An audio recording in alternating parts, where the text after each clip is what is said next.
एक समय पहले भैरवी नामक एक बूढ़ी औरत रहती थी। शादी की उम्र आए हुए अपने बेटे के लिए रिश्ते ढूंढने के समय में एक शुभ कार्य में एक सुंदर सी औरत को देखती है।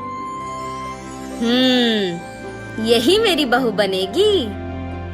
ऐसे अपने आसपास के लोग को खुशी से बोल के उस औरत के माता पिता के पास जाके बात करती है।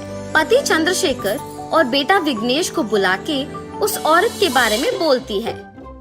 माँ, मेरे उस लड़की को देखे बगैर ही तुमने रिश्ता बात कर लिया।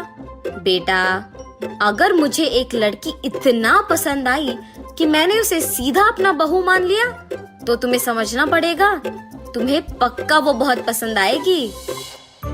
ऐसे अपने परिवार के साथ उस लड़की के घर जाती है।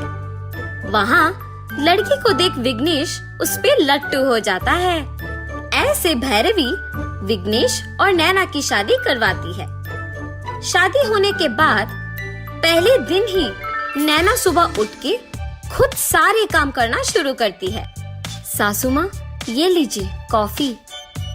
ऐसे सास को कॉफी देकर घर पूरा साफ करके नहा के भगवान की पूजा करती है। ये सब देख के भैरवी अपने पति चंद्रशेखर से कहती है, देखा आपने, मेरी बहू कितनी तेजी से सारे काम कर रही है। ये सुनकर चंद्रशेखर वहाँ से हंसते हुए चला जाता है। कुछ देर बाद बहू को ढूंढते हुए भैरवी रसोई घर में जाती है। बहू, खाना बनाना हो गया? आपके ससुर का खाने का समय हो गया। सासू माँ की बातें सुनकर नैना हाथ में झाड़ू लेके आती है। जी सासू माँ, घर की सफाई करके नहा के भगवान की पूजा करके तब खाना पकाऊंगी। हाँ, ये क्या बहू, अभी अभी तो सारा काम कर लिया तुमने, मुझे कॉफी भी दिया तुमने, वापस झाड़ू पकड़ी हो। जाओ जाके खाना बनाओ। हाँ, मैं तो अभी उठी। सासू माँ क्यों कह रही है कि मैंने सारे काम कर लिए?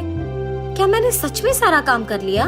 ऐसे जब सोच के पूरा घर देखती है तो सारा साफ नजर आता है और पूजा के कमरे में भी दीप जलते दिखता है। मैंने तो सच में सारा काम खत्म कर लिया, ऐसे कैसे भूल गई? भुलक्कड़ बुद्धि मेरी, जाके जल्दी से खाना पकाना है। ऐसे सोच के जल्दी से खाना बनाना खत्म करती है। क्या मैंने पोहा में नमक डाला? ऐसे 2 बार नमक डालती है। अपनी सास ससुर को खाना लगाने जाती है और खुशी से उन्हें खाना परोसती है। पोहा को मुंह में डाल के नमकीले होने के कारण भैरवी कहती है, ये क्या है नैना, सुबह झाड़ू करके वापस करने निकली, पोछा मार के वापस मारने गई, दीप जला के वापस करने गई। अब भी लगता है कि पोहा में नमक 2 बार डाली है तू, इसीलिए इसे खा नहीं पा रहे हैं। मुझे तुम्हारा समस्या समझ में नहीं आ रहा। ऐसे कह के वहाँ से दोनों पति पत्नी चले जाते हैं। नैना उन्हें उल्टा जवाब नहीं देती है और भुलक्कड़ होने के कारण ये सब भूल भी जाती है। अरे रे, मेरे पति उठ गए होंगे शायद, मुझे उनके लिए कॉफी लेके जाना है। ऐसे अपने पति विघ्नेश के लिए कॉफी लेके जाती है। ये लीजिए कॉफी। हाँ, 30 मिनट पहले ही तो कॉफी दिया तुमने, वापस क्यों दे रही हो? मैं वापस नहीं पी सकता, जल्दी से टिफिन लगाओ ना, खा लूंगा। जब नैना अपने पति के लिए टिफिन लगा रही होती है तब भैरवी अपने बेटे को जो कुछ भी हुआ बताती है। लगता है कि बहू पे किसी का बुरा नजर पड़ गया। मैं एक पूजा करवाऊंगी, तभी सब संभल जाएगा। ऐसे बेटे से कह के यही बात बहू को बताने जाती है। बहू, हमारे घर में कल एक पूजा रखी है मैंने, हमारे अड़ोस पड़ोस के औरतों को जाके बुलाओ। जी माँ जी। ऐसे कहती है कि सबको बुला के आएगी। सबसे पहले सुगुना के घर जाती है। सुगुना दी, कल घर में पूजा रखी है, आपको जरूर आना पड़ेगा। सासू माँ ने ये कहने के लिए मुझे भेजा। वहाँ से वैभवी के घर बुलाने जाती है। तब कल क्या सुगुना भी आ रही है भाभी? हाँ जी, अभी मुझे बस जाके उनको बुलाना होगा। ठीक है। ऐसे सुगना के घर दोबारा जाती है उसे बुलाने। सुगना को ये सब समझ में नहीं आता है और इसकी बात करने वैव्य के घर जाती है। ऐसे आसपास के सारे लोग नैना के व्यवहार को देख आश्चर्यचकित हो जाते हैं और सच्चाई जानने पूजा को भी आते हैं। पूजा में नैना को किए हुए काम दोबारा करते देख सबकी बातें सुन के भैरवी बहुत निराश होती है। पूजा के खत्म हो जाने के बाद बेटे को बुला के सच कहती है। विघ्नेश, नैना को भूल जाने की बीमारी है, इसीलिए वो किए हुए काम दोहराती है।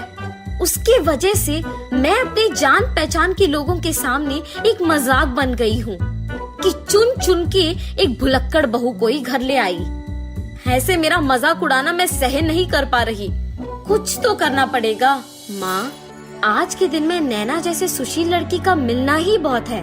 वो खाना बना लेती है, अकेले ही घर का सारा काम करती है, आए हुए रिश्तेदारों का अच्छा स्वागत करके उनका ख्याल रखती है और ऐसे बहुत कुछ। मुझे नैना बहुत अच्छी लगी है माँ। इस समस्या का हल मेरे पास है, आप चिंता मत करो, मैं संभाल लूंगा। आप खुद नैना में बदलाव देखेंगी। ऐसे कहके नैना को एक पुस्तक देता है।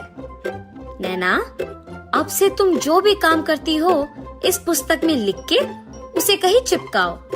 ऐसे तुम्हें दिखेगा कि कौन कौन से काम तुमने कर लिया है और ऐसे ही अगर कुछ दिन तुम करोगे तो काम वापस नहीं दोहराओगे और तुम्हारा बीमारी भी ठीक हो जाएगा।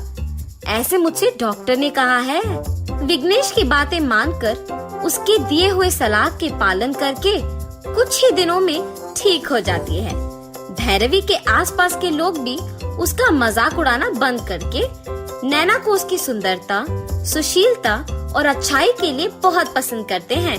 उसको दूसरी लड़कियों के लिए आदर्श की तरह भी दिखाया जाता है। ऐसे एक अच्छा जीवन निभाती है नैना।